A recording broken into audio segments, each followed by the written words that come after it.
Good afternoon. Today, Lieutenant Governor Polito and Secretary Pollock and I are here to celebrate the most recent round of funding awards in the Mass DOT's Shared Streets and Spaces program. Pleased to be joined today by the Mayor. Thank you very much.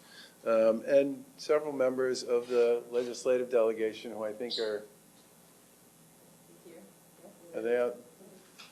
Some are in, some are out. But you know, honestly, since we don't ever get to see you guys anymore in person, it's just nice to see you. I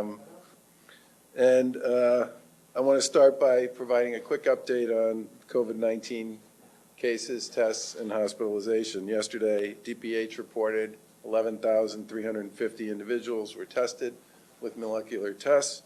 That means that almost 1.9 individuals have been tested in Massachusetts and almost 2.8 million tests have been conducted across the Commonwealth. The state's positive test rate has now dropped the 7-day average to 0.8%.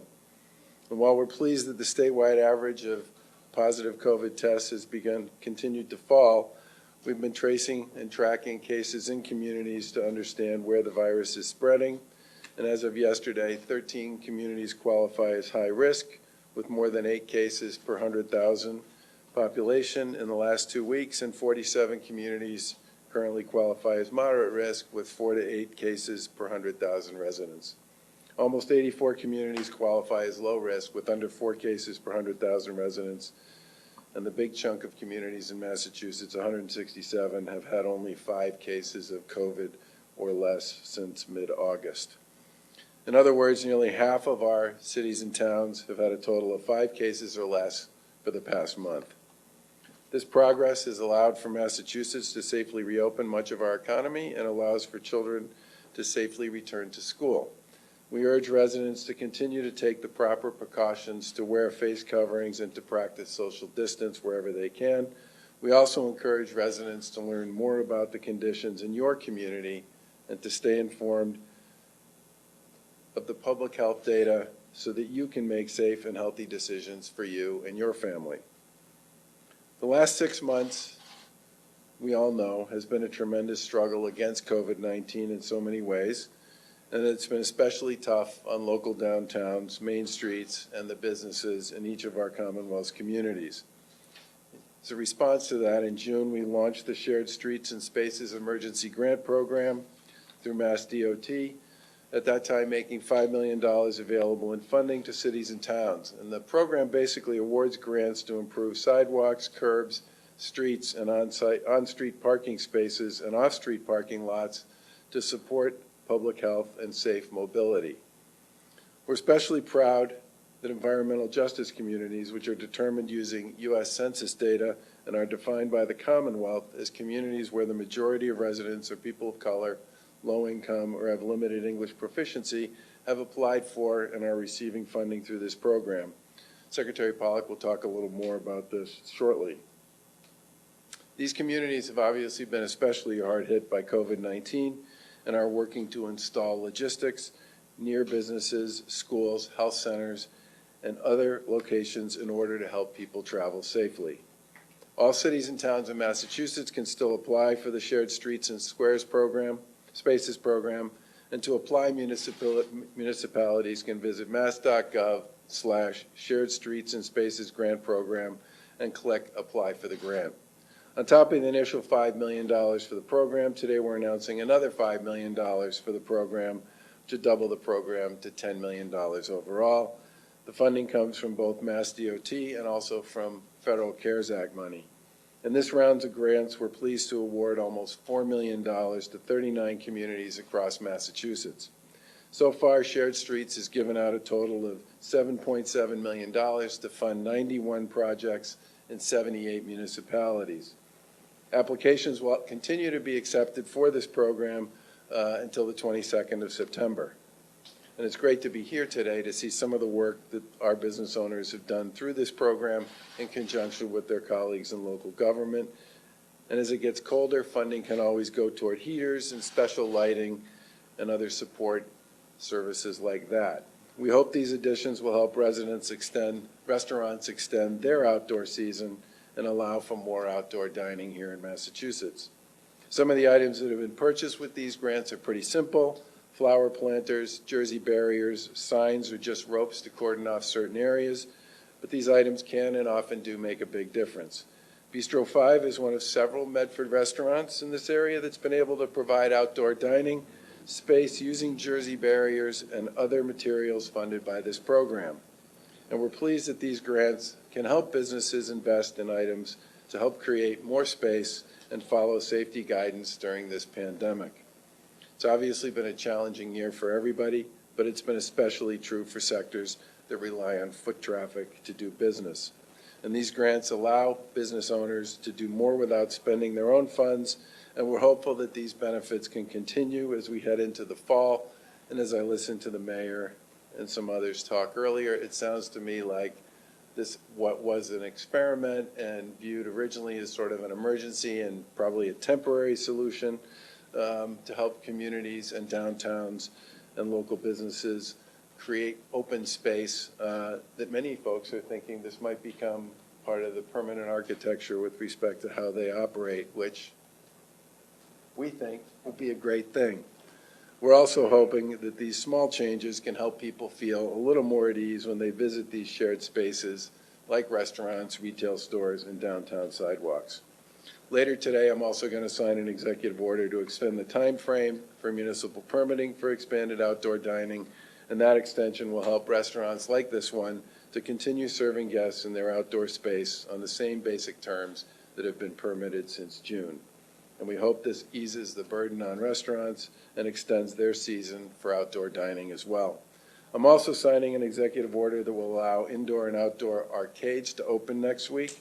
The people of Massachusetts, because they've been doing their part to control the spread of COVID by and large across the Commonwealth, makes it possible for us at this time to pursue a series of other initiatives. And in this case, we constantly look at all the data, not just around COVID across other states, but we also look to see what our neighbors are up to with respect to what is open or not open or open under certain criteria in those communities and in those states. And with those examples and the low rate of infection that the vast majority of communities have in Massachusetts, it's time for us to make this adjustment. We'll obviously continue to battle COVID until there's a treatment or a vaccine. But over the past several months, we have seen businesses and industries successfully follow safety protocols to open and operate safely. We consider programs like this Shared Streets program to be another boost for local communities and business owners to help keep their doors open and to welcome customers. And it also includes our sidewalks and streets where we can make more room for people to move around and enjoy some of their daily activities, like shopping in retail stores and dining at their favorite restaurants. I want to thank Secretary Pollack and her team for helping the administration launch this program back in June. They rallied to put it together on very short notice, and I also want to thank many of the local officials across the Commonwealth who quickly mobilized, took advantage of this opportunity, and ran with it. And for customers and visitors who've had a chance to come enjoy that outdoor dining or whatever the particular approach that's been taken by their local community, thanks very much for doing that. That's an incredibly important part of how we maintain some degree of community during a period of time when we all know how difficult that can be. With that, I want to turn it over to Lieutenant Governor, who can talk a little more about what's going on here today. Good afternoon. It's a pleasure to be here in Medford with our colleagues in the legislature, as well as Mayor Luongo-Kern, and to be at one of your local favorite spots here with Vittorio and his staff. It's really great to be indoors at a restaurant, see how beautiful it is, and also to see the capacity you've been able to add outdoors that clearly can be extended while the season and the weather cooperates with us.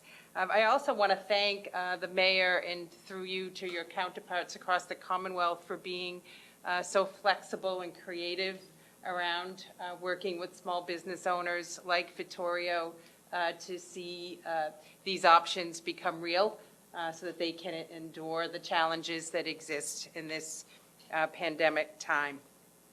So we are encouraged to see this in real terms.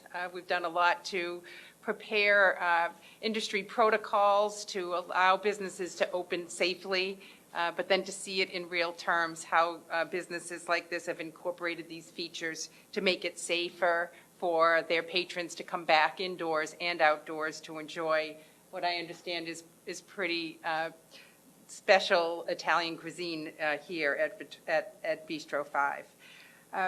A couple of weeks ago, we announced a campaign, Buy Local, Shop Local, Everything Massachusetts Local. I think it's really important for all of us to do our part, not only relative to containing the virus spread, but also to think and be intentional around visiting local places like this. It was a really important initiative, but the campaign slogan isn't enough. We really need people to reach into their cash and come out and participate and support. This past spring, we also heard from many local leaders, mayors and municipal leaders across the state, about how they wanted to see shared dollars come forward and help businesses like this. And one of the things we challenged our cabinet secretaries with was to be creative around the programs that we do have funding for and how they could be restructured to allow for these dollars to flow through communities and to businesses like this. I also joined the governor in thanking Secretary Pollack and her team for taking what we know as the Complete Streets program and doing more with that to specifically address, sidewalk accessibility issues like the one we've just seen here, and utilize those dollars to really make this happen. One of the other features of this program that was really important is that it not be bureaucratic, that it be simple, easy, quick, and the monies turn around to get to the person, in this case, Vittorio, to actually purchase the things needed to create the space. So dollars coming from state to local government and to businesses, local government being far more flexible around permitting has allowed for this to happen. So it's not a surprise that the Shared Streets and Spaces program is popular, and we've received over 200 applications from across the Commonwealth, and today we include 39 communities as grant recipients. And I'll just elaborate that for just a minute. As the governor said, things like crosswalks and paths are being created in Acushnet, Billerica, Dedham, Fitchburg, Framingham, Holliston, Middleton, Swampscott, had to give one for the Gov, and West Boylston. So communities all across our Commonwealth, different sizes and different downtowns and main streets, all benefiting in that way. Bicycle racks and bicycle lanes are being installed in Andover, Lynn, Milton, Natick, Somerville, and Springfield, so that is also incorporated into the Shared Streets and Spaces program. Crossing signals are going in near schools in Braintree, Leicester, Shelburne, Shirley, Taunton, and Uxbridge, helping parents and their children think about walking to school, perhaps as opposed to taking their more traditional form of transportation to get there. Thinking about outdoor seating being expanded in Brookline, East Longmeadow, Gardner, Greenfield, Marblehead, Newburyport, North Adams, Revere, Sterling, Topsfield, Wayland, Weymouth, and Worcester, a place obviously familiar to me. And I, like the governor, have dined both inside and outdoors, and I've been so impressed with the creativity in putting together spaces in parking lots and on sidewalks that are pretty special and exciting to be in. Certainly dedicated travel lanes for buses are being created in Everett, and new sidewalks are being built in Merrimack and in Princeton. In Northbridge and West Hampton, school properties are being reconfigured to create safer drop-off areas for students. So this smaller program was really designed quickly to reach a lot of communities all across our Commonwealth and address particular needs as they came to us. And I just want to thank you for being flexible and creative in your thinking, Secretary, in putting this together. And again, very grateful to our colleagues in the legislature and, of course, to the local officials and their boards of health and their public works departments and all of those members of the team really doing a lot to help their community in terms of services, but also to help the small business community that's really a backbone in neighborhoods like this and across our Commonwealth. So thank you all. It's a really nice opportunity to sort of celebrate this moment with you. And I'd now like to turn it over to Secretary Pollack.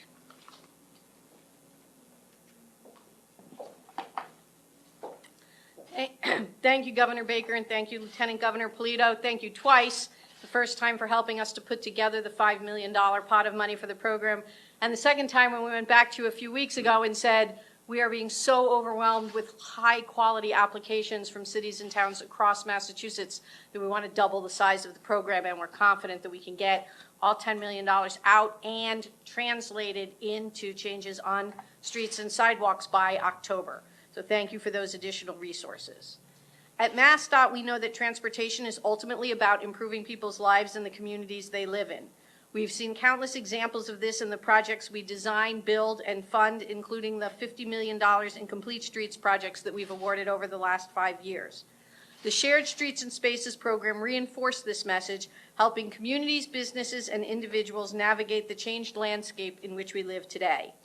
The program also demonstrates what we can accomplish when we work together. Last spring, we heard from town and city officials that they needed a hand in helping their business communities recover and reopen, in making space for bikes and buses, in ensuring that sidewalks were wide enough to allow safe, socially distanced walking, and in beginning to think about how children could walk and bicycle to school safely. So we and the Commonwealth of Massachusetts stepped in to help. The program was pulled together quickly, designed to be flexible and easy to apply, designed to get the money back out into our communities as quickly as possible. Using mechanisms already in place for our Chapter 90 program, we have been able to review applications, make awards, and get funds into the hands of cities and towns in a matter of weeks. I want to thank the amazing team at MassDOT from across the organization that has made this rapid response program possible and successful. I also want to thank the Barr Foundation, which has been a program partner literally since before we officially launched. They have been offering free technical assistance to help municipal leaders with applications and help us identify worthy project ideas and develop them. This means that communities of all sizes and capabilities are effectively able to compete for grants because they don't have to rely on their own staff or their own consultant budget if they want to apply for something. So thank you again to the Barr Foundation. So as the governor and lieutenant governor have pointed out, cities and towns across the Commonwealth have benefited from this program. The dining that you see outside Bistro 5 is one example. The other major categories have involved bus and bicycle lanes, widening sidewalks and making sure that they can be used safely, and creating access to schools for kids who walk and bike. We're also very proud of the fact that we've been able to put the money into the hands of some of the communities that are the hardest hit by the COVID epidemic. So with the grants that we announced today and grants that were previously announced, we have been able to give money to some of the hardest hit communities in the state: Chelsea, Everett, Framingham, Lawrence, Lynn, Revere, West Hampton, and Winthrop. Have all been able to obtain money under this program, allowing them the opportunity, even with their higher than average COVID rates, to let their communities and businesses participate in a safe way in outdoor activities. While all the projects we have funded are quick build, and some, but not all, will disappear later this fall when colder weather sets in, the Shared Streets and Spaces program has taught all of us a lot about how we can reimagine the streets and spaces in all of our cities and towns to better meet the needs of residents and businesses. We won't lose those lessons when this program closes down, and we hope to fund more permanent versions of many of these projects through the Complete Streets funding round that will open up in October. As with many other aspects of this pandemic, we have learned a lot about how doing things differently results in doing things better, even after the virus's worst impacts have faded. The value and promise of different ways of sharing our streets and spaces is just one of the many important lessons we have learned from this pandemic. Now I'd like to introduce Medford Mayor Brianna Luongo Corn? Close, sorry about that. Our partner in this effort. Thank you, Secretary Pollock. Thank you, Governor Baker. Thank you, Lieutenant Governor Polito, for your hard work on behalf of the City of Medford and for supporting our local businesses through this extremely challenging time. And thank you to Vittorio and the entire team at Bistro 5 for graciously hosting us today. Thanks to the state's Shared Street and Spaces program, the City of Medford has been able to greatly expand and enhance support to valued local businesses who, like many others throughout the state and the country, are faced with incredibly difficult decisions around their ability to reopen in the wake of the COVID-19 health crisis. We've been able to streamline processes and work with dozens of local restaurants to quickly mobilize resources and staff to expand outdoor dining options, whether it's setting up the physical barriers or working directly with business owners to address specific challenges to make this program successful and profitable. I want to take a moment to thank our staff from the Board of Health, the Office of Community Development, Engineering, DPW, the Police Department, and the Building Department for their amazing and quick collaboration to set up this program and to continue to make sure our businesses can succeed. Not only are our business owners taking advantage of this opportunity, but they're really embracing it. Here at Bistro 5, Vittorio has created an incredibly welcoming space at a busy intersection with enhancements to provide a unique dining experience. Just a block away, there's another success story at Snappy Patties, using a mix of public and private space to maximize seats while maintaining social distance. Other successful businesses like Fior Italy in Haynes Square and Sal's and Carol's in Medford Square are continuing to thrive thanks largely to the new options now open to them through shared streets. Like other cities in the Boston region, opportunities for creating new shared spaces for businesses is made more challenging by busy roads that have for decades prioritized cars above pedestrians and bicyclists. But thanks to programs like Shared Streets, we're not only able to provide these new opportunities for businesses, but we're reprioritizing our roads and making them safer and more accessible for all users. In just the last several months, the City of Medford has received 4 Shared Streets grants that have supported our local economy, created new and safer walking routes to school, especially those within environmental justice zones, and expanded bike and bus lanes that provide critical connections to surrounding communities, jobs, and resources. With that, we're also making progress towards a more sustainable community and towards our goal of carbon neutrality. In short, the Shared Streets program has been a significant resource in helping us protect and enhance the health, safety, and well-being of our residents and businesses at a time when we need it most, and when we may not have otherwise had the resources to implement each program. Our outdoor dining program has been so successful and so well received that we're already expanding. We're partnering with local artists to paint some of the barriers and to provide a more inviting atmosphere for diners. And in the long term, we hope to make these outdoor dining options and shared streets a permanent fixture. So again, I want to thank the Governor, Lieutenant Governor, Secretary Pollock, and all of our partners for providing these opportunities to our communities and for continuing to support our local businesses. I encourage everyone in the community to continue to shop local and help make sure our valued local businesses are here to stay. Thank you.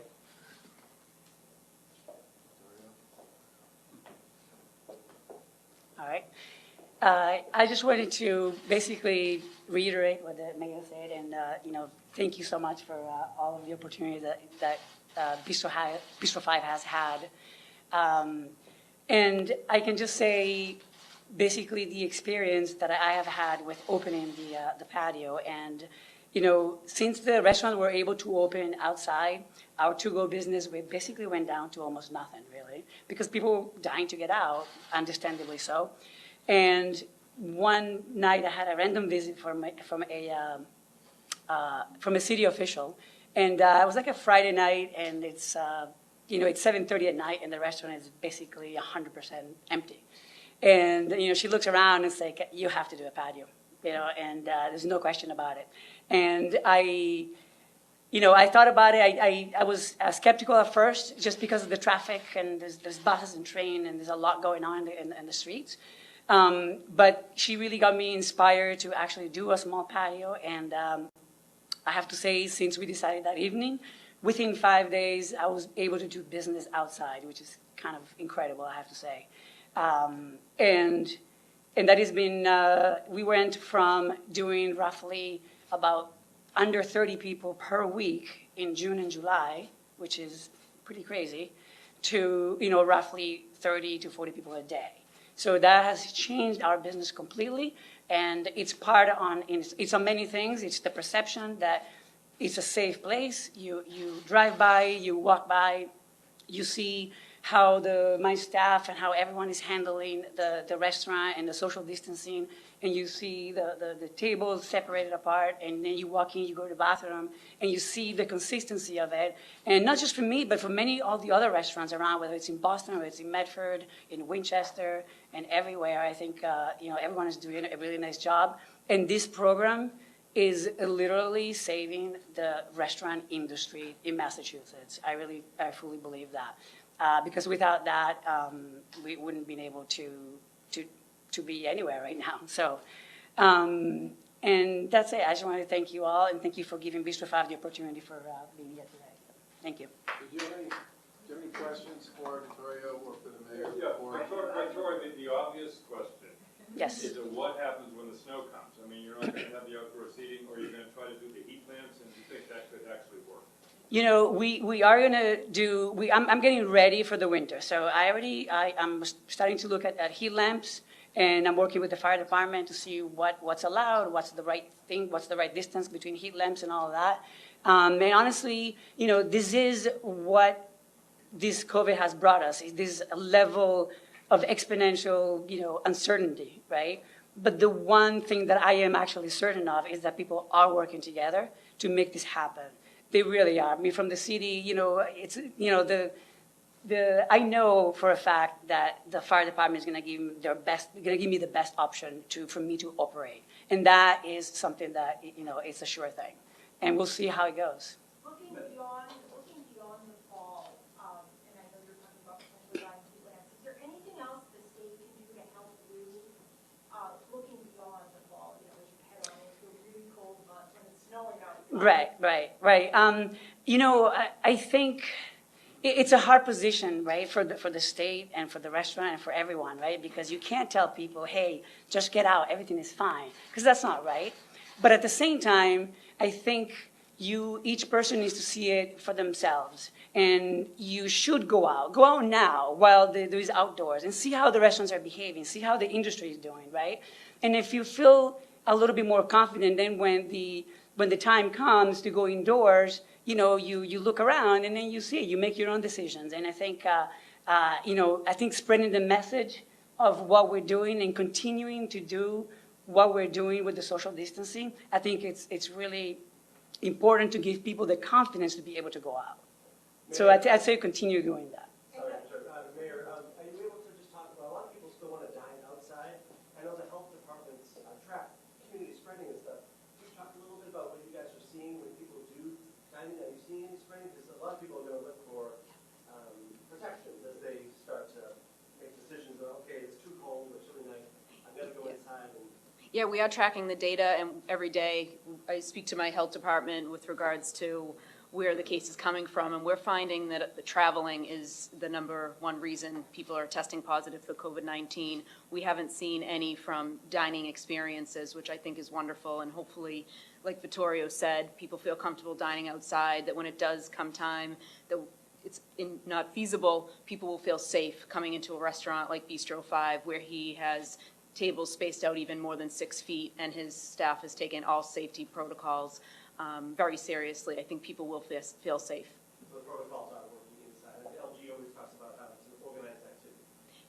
Yes, it is. Everybody has to take part. Yes, and we're doing a great job here in Medford and across the Commonwealth, thanks to the leadership.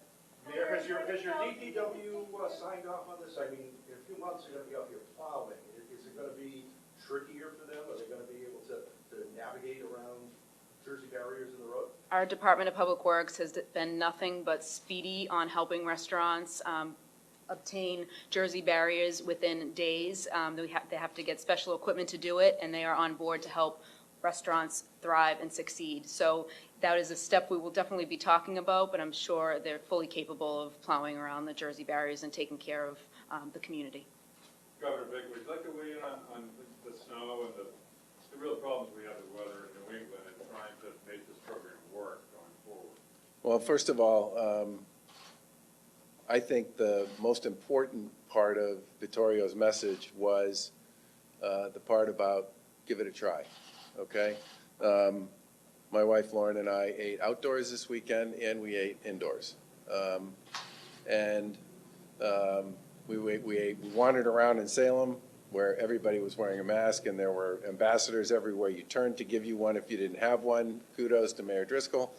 And we ate outdoors there, and on Sunday we went for a walk in downtown Marblehead.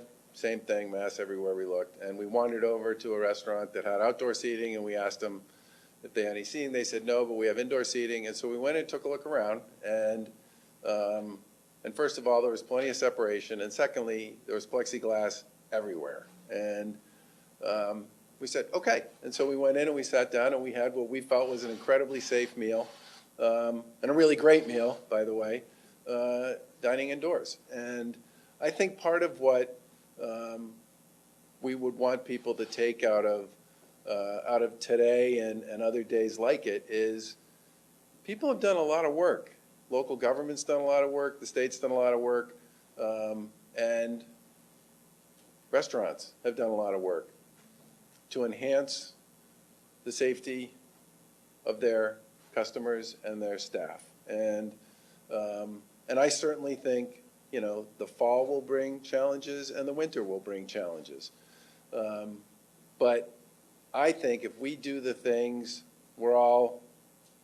we've done and we need to continue to do, especially with respect to playing by the rules, wearing face coverings, socially distancing wherever we can, and we maintain a relatively low COVID transmission overall, it will make whatever we choose to do in the winter a heck of a lot easier to pull off. You know, as I said in my remarks, you know, over half the communities in Massachusetts have not had more than 5 COVID cases for over a month. And many others have been below that 4 COVID cases per 100,000 for quite a while as well. And that's because people have done a tremendous amount of really hard work here in Massachusetts. And I think the most important thing for us to do is maintain our vigilance with respect to COVID generally across the board, and then work with our colleagues in local government and in the hospitality business to see if there are things we can do to continue to make it possible for them to be successful. So could you be flexible where if you're a green town, maybe there's a higher capacity limit for a restaurant than a red town? We started to have conversations about stuff like that. We didn't go there to begin with because we were concerned just about the difficulty associated with messaging. We think our data has gotten to the point now where people are starting to get familiar with the idea of seeing stuff on a town-by-town basis. That makes it much easier to start thinking about that stuff. There are thousands of restaurants have gone out of business. Is there anything more, looking down the road toward the future, anything more the state can do to help them sort of weather the winter time? And also, can you give us an idea the mayor did about Medford, about the spread in restaurants on a statewide level? So I've said many times that we look at the contact tracing we get, and it's very clear to us that people in familiar settings doing familiar things with people they're familiar with is by far the single biggest thing that drives cases and transmission in Massachusetts. Nothing else is even close. Travel is probably, out-of-state travel is probably right up there, but the biggest thing is this letting down of the guard. More than anything else, that's driven cases in Massachusetts. And we have an A+ rating on the COVID Tracking Project website, which is the national site that most other folks use to keep score. But we know that there are plenty of opportunities to continue to update our data, and we're working on developing some data to answer questions associated with what's in that contact tracing data and making that available. In terms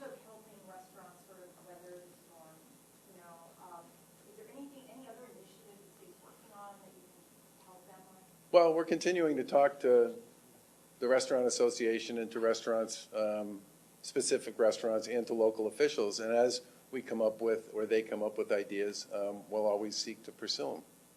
I mean, we get the fact this has been a tough period for restaurants. Governor, 6 months ago today, that you issued the emergency declaration. It's gonna be Is that right? Yeah, it's going to be argued in court at SJC tomorrow. Folks are challenging the right to do so. Are you confident that the court will hold it? Well, as you know, Steve, we generally speaking don't comment on pending legislation. Or court case? That said, much of, certainly the healthcare community who submitted an amicus brief on behalf of our executive orders in this particular case, and probably has as close to a bird's eye view of what COVID has done in the Commonwealth as anybody, wrote a brief basically saying that they believe the executive orders and the ability to execute and follow through on those executive orders was an incredibly important part of the success the Commonwealth has had in beating back and fighting COVID, and making it possible to save a lot of lives and get to the point where we can talk about a restaurant that is now successful, that in the midst of all this had, what'd you say, 7:30 at night and nobody there. Yeah. So I think, I certainly believe that, you know, has everything gone perfect? Of course not. But I do believe that that authority was there and has been there to deal with disasters. And I find it hard to believe that anybody wouldn't consider what's going on with COVID to be a disaster that needed to be dealt with. Last question. Question about arcades, why arcade, outdoor arcades, and why not like bars? Arcades have been open for a while in some of the states surrounding us, and we spent a lot of time talking to our colleagues in those states, and they've basically said that with capacity limitations, rules, hand sanitizer, and all the rest, that they've been able to be open safely. And we felt, based on the data we got from our colleagues in other states, that that was enough to move forward. Bars and nightclubs are responsible for huge pieces of the outbreaks that took place across the South and the Midwest. We continue to worry quite a bit about the impact they would have on the success we've had to date. I wanted to ask you about Halloween. It seems a long way off, but some cities in town are starting to talk about I've been working on my costume. Yeah. what are your plans? And do you have any guidance for not only for municipalities thinking about their Yeah. activities, but also just for people thinking about parties or what they're going to do? Is Halloween still happening? Well, it's obviously 8 weeks away, 6 weeks away, plus or minus. We talk to our colleagues in local government about stuff like this all the time, and we'll certainly be talking. We'll be talking to the Mayor's Association and to the Municipal Association and to the folks at DPH, and I would go back to the fact that when you have 351 cities and towns, some of which are in very different positions than others with respect to COVID generally, you know, and you have basically around 300 that either have really limited COVID or are low-risk communities, and then 30 or 40 that are moderate-risk communities, and then a few that are high-risk communities. Whatever we would choose to offer on this issue is going to be reflective of the fact that different communities are in different places with respect to how they handle this. But it's certainly something that's on our radar, and we know we need to talk to our colleagues in local government about it. Any concern about big gatherings, especially if the state gets back doing good? People are going to get together in their houses and stuff. Is the enforcement team going to work on that potential issue? Or? Tailgating, Just people are going to come together. They're going to watch the game. Look, there's nothing wrong with people coming together, okay? The issue here is coming together in a way that doesn't respect the rules around face coverings and social distancing. And I think it's really important for everybody to understand that we're doing, you asked me yesterday about scenario planning around the fall. There's a lot of talk about an echo, just like there have been in other cases and situations like this. I think it's really important for people to maintain their vigilance. That doesn't mean people can't watch the games. It does mean they need to maintain their vigilance. Governor, you talked a lot over the last 6 months about how frustrating it's been to get PPE, deal with the crisis. Any thoughts on what we spoke and the president's post on this? So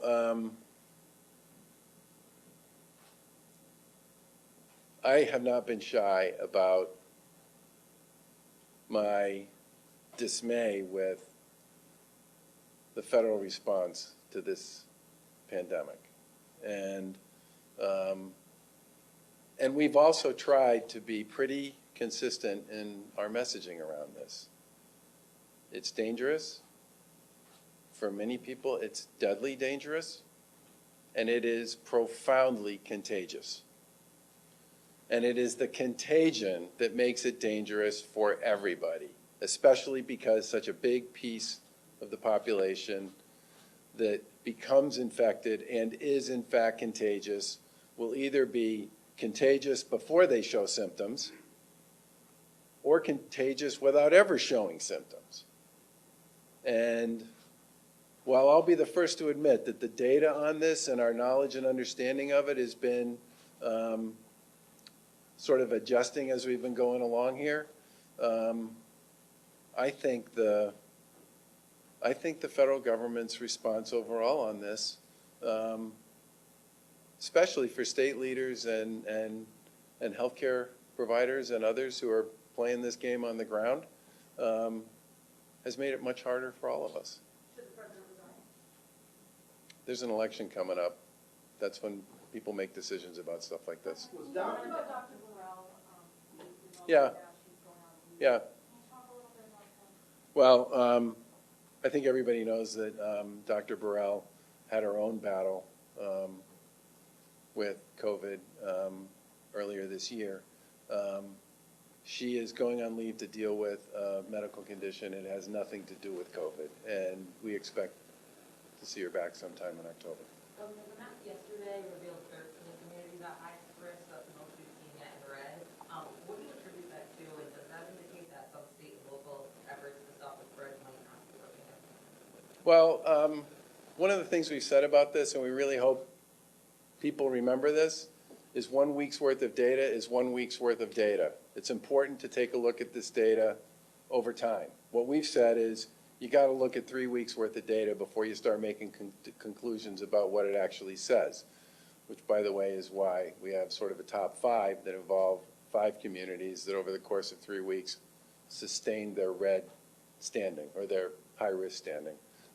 Second thing I would say is we chose, when we put that data together, not to parse it. And what I mean by that is communities that have nursing homes, communities that have hospitals, communities that have congregate care providers, communities that have a number of sort of elements of their community that, you know, one case can turn into 5, can turn into 10, but it's contained, right?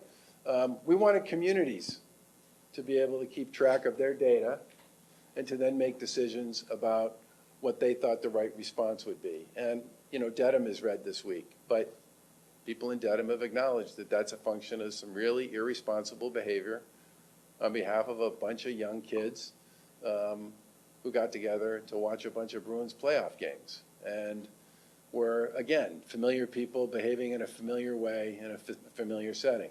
But I think what the Board of Health in Dedham would say is that that's what created the spike in their cases. We'll see what happens next week. But what we've said all along is you really ought to recognize that what we're doing is putting out data on cases per 100,000, positive test rates in communities week after week. We've said several times, you got to see 3 weeks of data before you can draw conclusions about whether or not that means there's a trend. And we are not going to parse it. We are going to leave the decision about drawing conclusions about what's actually underneath the covers in that to the folks in local government to make the call, because frankly, we were concerned that if we started parsing it, folks would say that we were making decisions about you know, what was in fact a big deal or not a big deal from one community to the next. We thought it would be better for us to just put it out there and let the locals make the call. Thanks, everybody. Also, those towns like Linfield and Dedham that have recently pulled back on their remote learning, or on their in-person learning Yeah. because of that. Do you think they're doing the right thing? I mean, part of the reason we put the data out originally with guidance that said you should look at 3 weeks' worth of data was because we thought you should look at 3 weeks' worth of data. And I think there's a reason for that, because people will have particular little instances that will create moments. And they need to deal with them, and we need to deal with them. But they are not indicative of community spread overall. Thanks, guys. Thanks.